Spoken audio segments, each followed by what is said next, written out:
Pati yung may-ari nakipalo na rin. Ayaw eh. Aray ko! Tigas talaga mga kuys.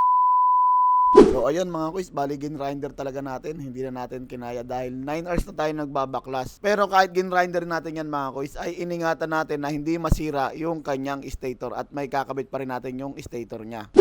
So ito, update lang ulit mga kuys yung ginagawa natin kanina. So ilan na kaming kumakalas na ito. Init, lamig, lubrication, ayan, WD-40, ayaw pa rin. So no choice tayo, kailangan na natin ng weldingin. So kanina, gamit natin sliding hammer natin, naputol naman, ayun. So ni-repair ulit natin. So sobrang tigas talaga mga kuys. So to gagamitan ni Alan ng mags. Lan, banatan mo na Lan. Aray ko! Tingnan natin kung kakayanin ng power ng siyam yung buhay. Ang immortal ng Tenex. Ayan. Let's go! Init, lamig, lubrication, brake fluid, WD-40.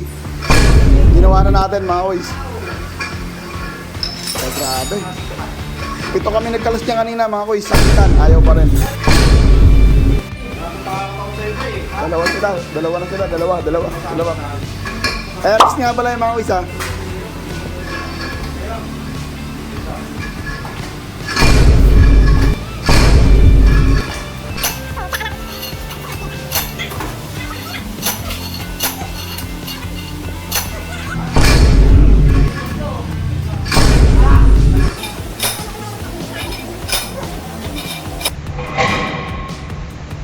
Oy! Nararamdaman ko na. Wala! Kung gusto kinain natin ba? Kakain na kasi namin eh. Bus kagad yung kinain namin. Grabe, sobrang tigas.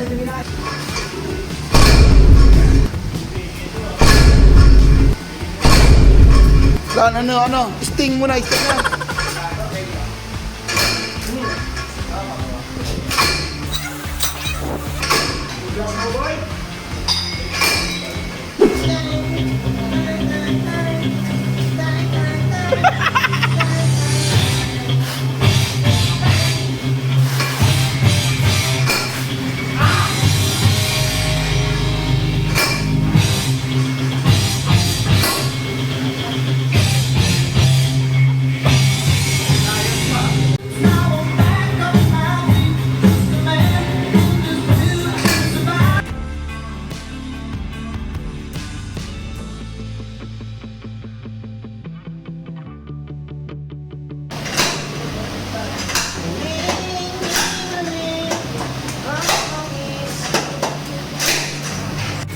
So ayun mga kuys, bali no choice tayo. Ang ginawa natin, yan, sinira na talaga natin yung ating magneto.